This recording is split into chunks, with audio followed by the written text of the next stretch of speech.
नमस्ते, मैं Atharva गोगायन COEP 2018 batch का पास आउट। वैसे मैं उम्र या और किसी लिहाज से आपसे बहुत बड़ा नहीं हूँ, लेकिन आज आपके भाई के नाते, आपके दोस्त के नाते आपसे मेरे कुछ विचार साझा करना चाहता हूँ। सर्वप्रथम आज इस विपदाओं से, आपदाओं से और दुविधाओं से भरे कालखंड में ईश्वर आप सभी भारत माँ के सपूतों को अच्छा स्वास्थ्य प्रदान करे और इस बीमारी को पराजित कर हम भारतीय सीमा से खदेड़ कर भारतीयता की दहाड़ दे सके, यही मैं ईश्वर से कामना करता हूँ। आज इस बीमारी में जो अपने जज्बे के साथ, निडरता के साथ, राष्ट्र भाव के साथ जो एक फ्रंट लाइन वॉरियर्स का काम कर रहे हैं, उन सभी मेडिकल प्रोफेशनल्स को, इसेंशियल सर्विस प्रोवाइडर्स को और कोरोना वॉरियर्स को मैं हमारे पूरे अखिल भारतीय विद्यार्थी परिषद सीओईपी के परिवार की ओर से शत-शत नमन करता हूँ। आज समूचे भारत में लॉकडाउन जारी है। उसके चलते जो इन्फॉर्मल इकोनॉमी और दिहाड़ी मजदूर जो है और कुछ अन्य लोग हैं, वो प्रभावित हैं। उन्हें राहत देने का जो कार्य अखिल भारतीय विद्यार्थी परिषद हो या फिर परिवार की अनेक अन्य अन्य स्वयंसेवी संगठनाएं हो, जो अलग-अलग क्षेत्र में अलग-अलग नाम से कार्यरत है, उनके प्रति मैं आदर भाव व्यक्त करता हूँ। और सबसे बड़ी उल्लेखनीय बात यह है कि बड़ी-बड़ी एसी गाड़ियों में घूमकर प्रदूषण पर बातें करने वाले लोग यही संस्थाओं को फासिस्ट, बायगॉटेड, कम्युनल और क्या-क्या कहकर धिक्कार देते हैं। आज जब एक स्वयंसेवक किसी के घर अनाज की बोरी लेकर या खाने का डिब्बा लेकर पहुंचता है, तो वो धर्म, जात, पंथ आदि नहीं देखता, बल्कि भीतर बसे मानव को देखता है, उसके प्रति सद्भाव को देखता है। जब हम खाए तो कोई भूखा ना सोए, ये इंश्योर करना, ये हमारी संस्कृति है, ये हमारी भारतीयता है। दोस्तों, आज का समय ये संग्राम का समय है। मैंने कई दिनों पहले लिखा था, ठिंगणे हे दुःख आज से, उद्या आम्हास समरणार नाही, हाय तुका थांग आमुचा, आम्हास हे पुरणार नाही. हा असे नाही झळ याची, आम्हास मुळी सरणार नाही. नेमक्या वाटेवरुनी मात्र आम्ही मुळी ढळणार नाही. हाँ, समय विकट जरूर है, हमारे कल के प्रति हमें संदेह जरूर है, लेकिन आज तक कई आक्रांताओं के आक्रमण को परास्त कर हमारी हिंदुस्तानी सनातनी परंपरा आज भी जीवित है। तो इस वुहान वायरस को भी हम निपट लेंगे। आज हर भारतवासी एक सेनानी के तौर पर हाथ में हाथ डाले डट कर खड़ा है। तो अंत में विजय तो हमारी तय है। आज हम विश्व परिवर्तन की कगार पर खड़े हैं। आज का कालखंड अनिश्चितताओं का कालखंड है। आज कोरोना के बाद, कोरोना के पश्चात समूचे विश्व की समाज व्यवस्था, समूचे विश्व की अर्थव्यवस्था पर गंभीर परिणाम होना तय माना जा रहा है। जब यूएसएसआर का विघटन हुआ और शीत युद्ध की समाप्ति हुई, तो अमेरिका के नेतृत्व में एक यूनिपोलर वर्ल्ड ऑर्डर का जन्म हुआ। पिछले कई सालों से चीन अपनी आक्रामक गतिविधियों के साथ एक चैलेंजर के तौर पर उभरा है और पिछले कई सालों से अमेरिका फर्स्ट और प्रोटेक्शनिज्म का डोनाल्ड ट्रंप का एक नजरिया, एक उनकी नीति और न्यू ग्लोबलाइजेशन में चीन का एक प्रणेता के तौर पर खुद को साबित करने की कोशिश, ये एक विशेषता रही है। पर आज चीन बेनकाबी है। आज जो डेड डिप्लोमेसी और इकोनॉमिक इंपेरियलिज्म के आड़े चीन की दानवी महत्वाकांक्षा आज तक छुपी जाती थी, वो आज लोगों के सामने है। वायरस की उत्पत्ति कैसे हुई, इस बात की अलग अलग थियरीज हो सकती है, पर वायरस की उत्पत्ति ये जरूर चीन की कोख से हुई और उस पर समय पर प्रतिबंध लगाने में चीन नाकामयाब रहा, ये बात सौ आने सच है। हाँ, और एक बात, अगर चीन लोकतांत्रिक देश होता तो इस वायरस की बात, इस बीमारी की जानकारी अधिक जल्द और अधिक स्पष्ट रूप से हमारे सामने होती, ये बात भी तय है।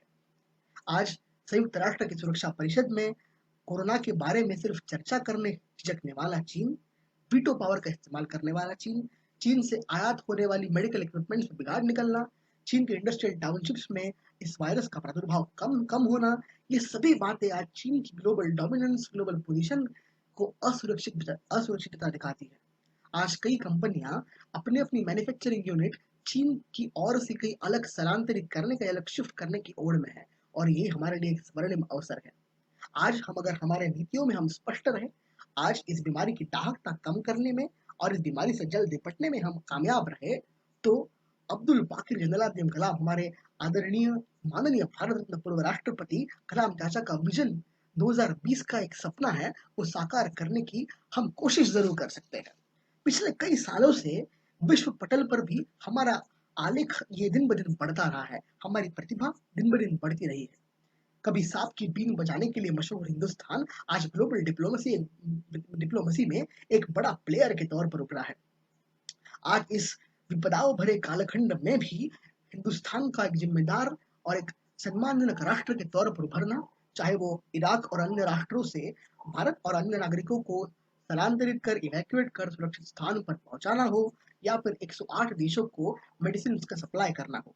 ये सभी बातें आज हिंदुस्तान की प्रतिमा को एक अलग तरीके से विश्व के सामने ला रही है।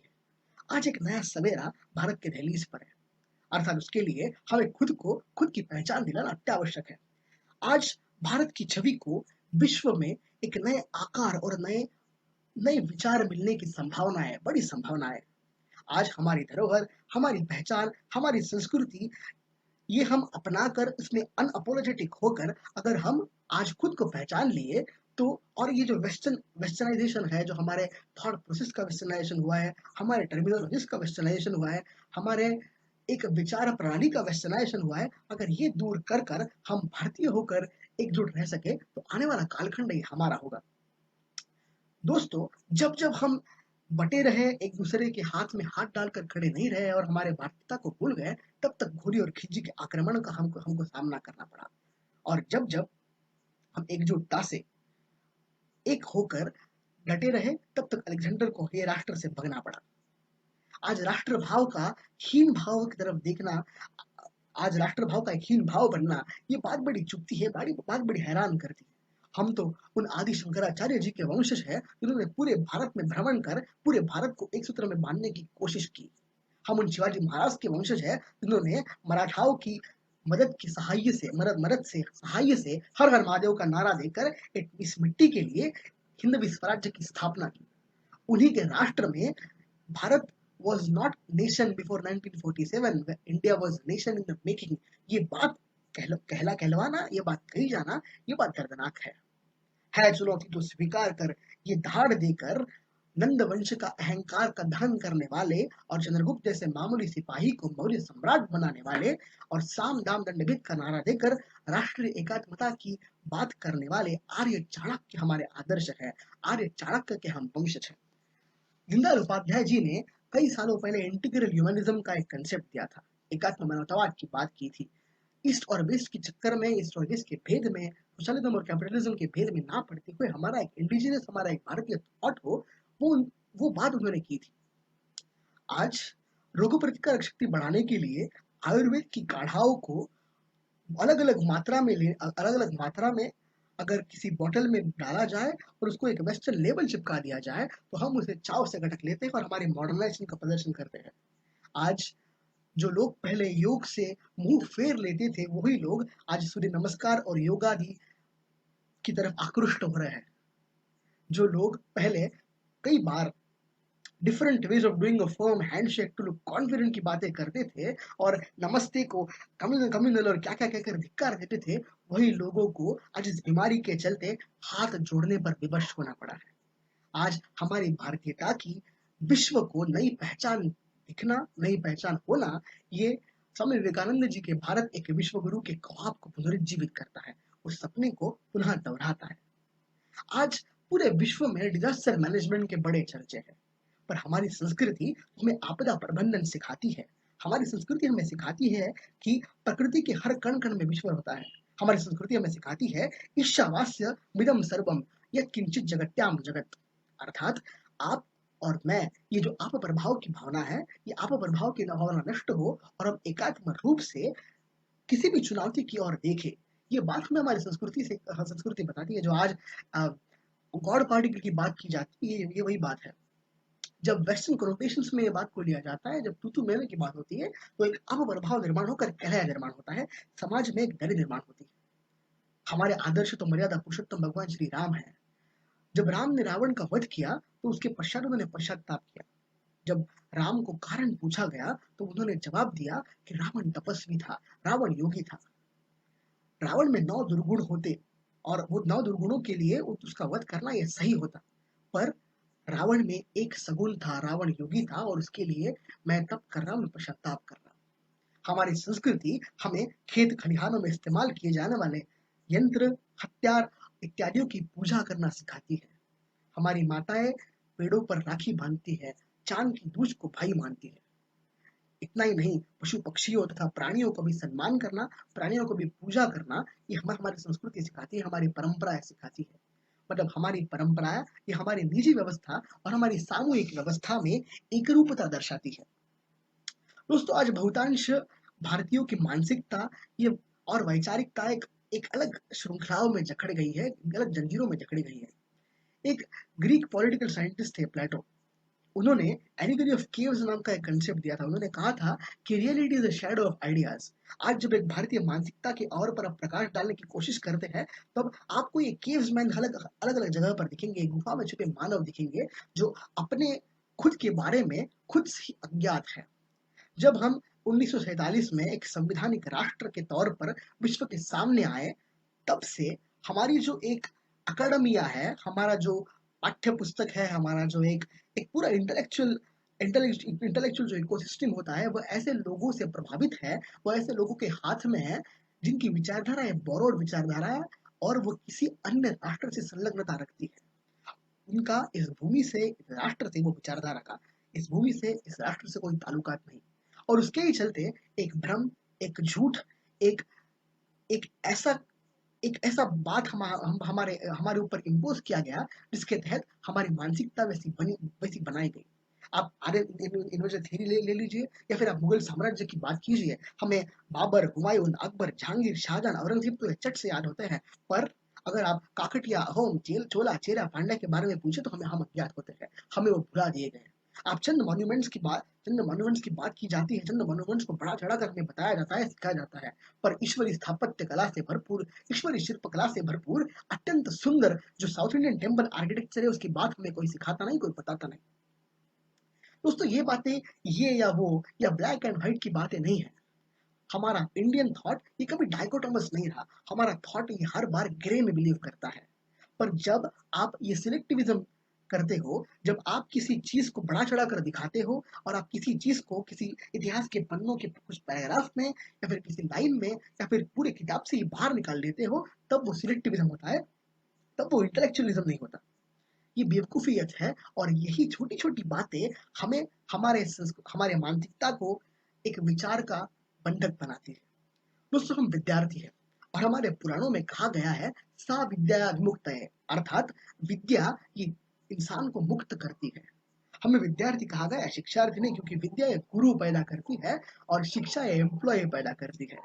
तो हम विद्यार्थी होने के नाते, एक नागरिक होने के नाते, हमारे आंखें खुली रखे, और हमारी नागरिकता का जो भाव है, वो हम नागरिकता का भाव हमारे भीतर निर्माण कर कर, ज्ञानार्जन कर, हमारे विद्या को एक नया आयाम प्राप्त कर दिला सके, यही मैं आपसे निवेदन करना चाहता हूँ।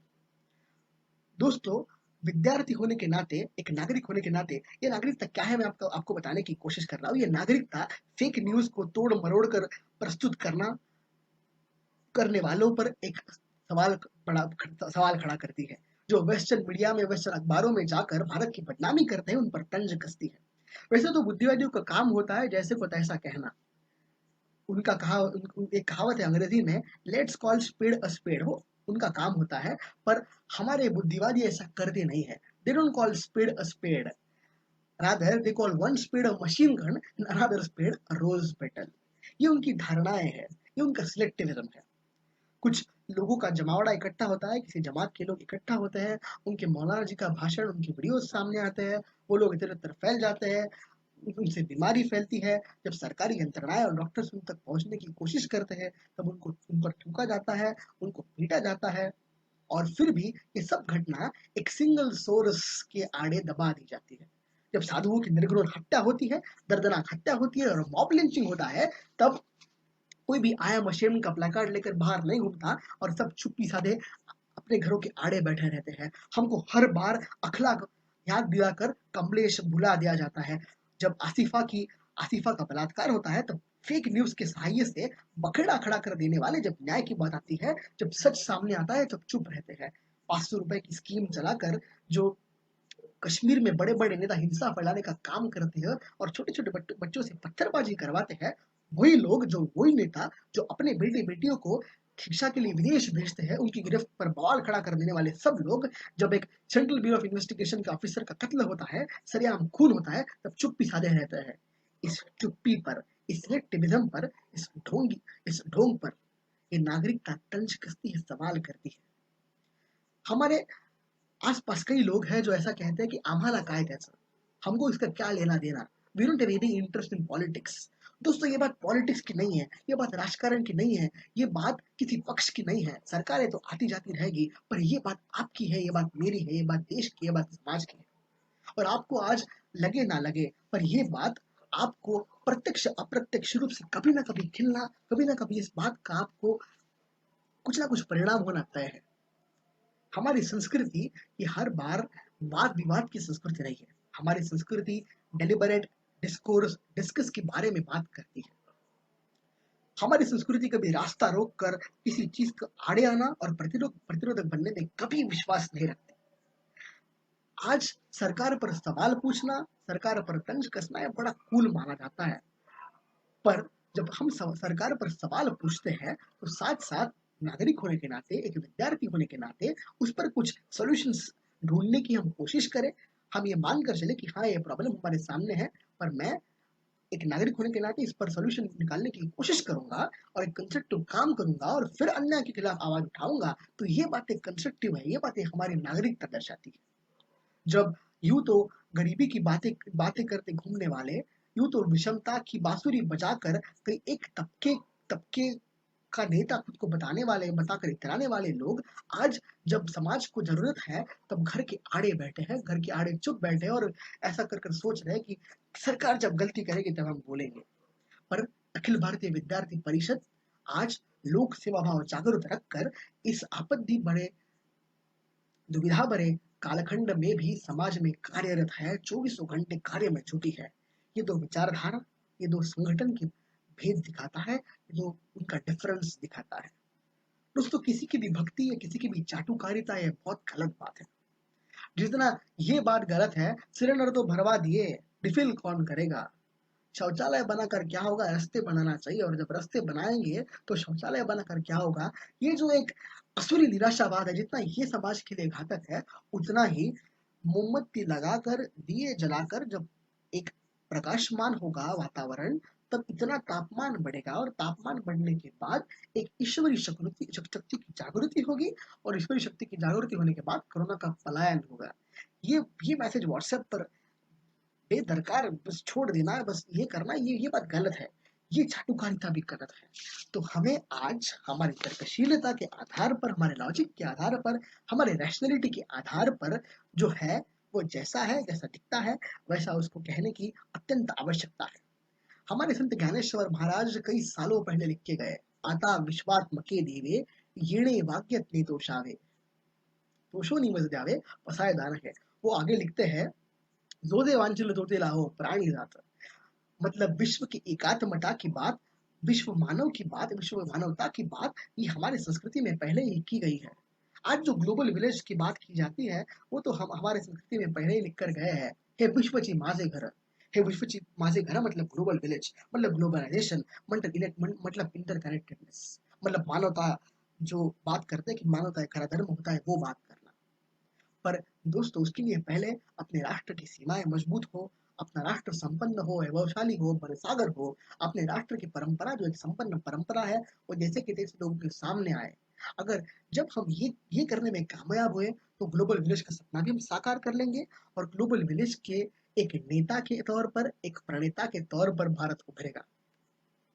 इस भारत के निर्माण में, इस नए भारत के एक नए राष्ट्र के निर्माण में आप हम जो भी हमारा कार्य क्षेत्र है उस पर अच्छा कार्य कर कर, राष्ट्र भाव जागरूक रखकर, हमारी आंखें खुली रखकर, हमारी नागरिकता की भावना खुली रखकर कार्य करें और देश के प्रति कुछ ना कुछ काम करने की कोशिश करें। इतना मैं आपसे निवेदन करना चाहता हूँ। महाराष्ट्राला फुले, टिळक, आंबेडकर, सावरकर अशा थोर विचारांची, थोर समाज सुधारकांची परंपरा राहिली आहे। आपल्या महाराष्ट्राने भारतभूमीला नेहमी एक तर्क दिलाय, नेहमी एक विचार दिलाय, विचारांचा एक आयाम दिलाय, एक व्यास दिलाय, एक व्याप दिलाय आणि त्याच परंपरेचे वाहक होण्याच्या नाते आपण सुद्धा एक तर्कशील, एक सुशिक्षित, एक सुधारणा नागरिक बनून आपल्या राष्ट्राकरता, आपल्या राष्ट्राच्या पायाउभारणीकरता, आपल्या महाराष्ट्राकरता, आपल्या देशाकरता, समूच्या जगाकरता आणि मानवतेकरता एक छान माणूस म्हणून, एक छान नागरिक म्हणून घडूया, आपण ज्ञानार्जन करूया आणि त्या ज्ञानाचा खऱ्या अर्थाने छान उपयोग करून घेऊया, हीच मी बाळासाहेबांच्या चरणी वंदन करून प्रार्थना करतो. शेवटी मी इतकंच म्हणेन, कब तक भारत बढ़ता आगे लेकर सदी की बलाए, आज आकर चलो मिलकर सच से सच कहलाए. चार दिशा पर्वत कंकड़ समुद्र सीमा से बढ़कर राष्ट्र की परिभाषा बनती लोक धरा संस्कृति मिलकर. परचम है गरिमा का और अभूतपूर्व सी माटी का, परचम है गरिमा का और अभूतपूर्व सी माटी का, है अभिमान राणा का जो प्रताप बना इस धरती का. जब समेट ले सबको, जब समेट ले सबको मगर खुद का खुद भी संभाल लिए, जब समेट ले सबको और खुद का खुद भी संभाल लिए, एक विशाल दृष्टिकोण से तभी हम अभिनव भारत बना लिए. बात चली है नाम की तो ईमान मेरा याद आया, बात चली है नाम की तो ईमान मेरा याद आया. ना मुसल्लम ना हिंद, जब जब किसी ने धर्म पूछा, जवाब बस हिंदुस्तान आया, जवाब बस हिंदुस्तान आया. जय हिंद दोस्तों, शुभेच्छा.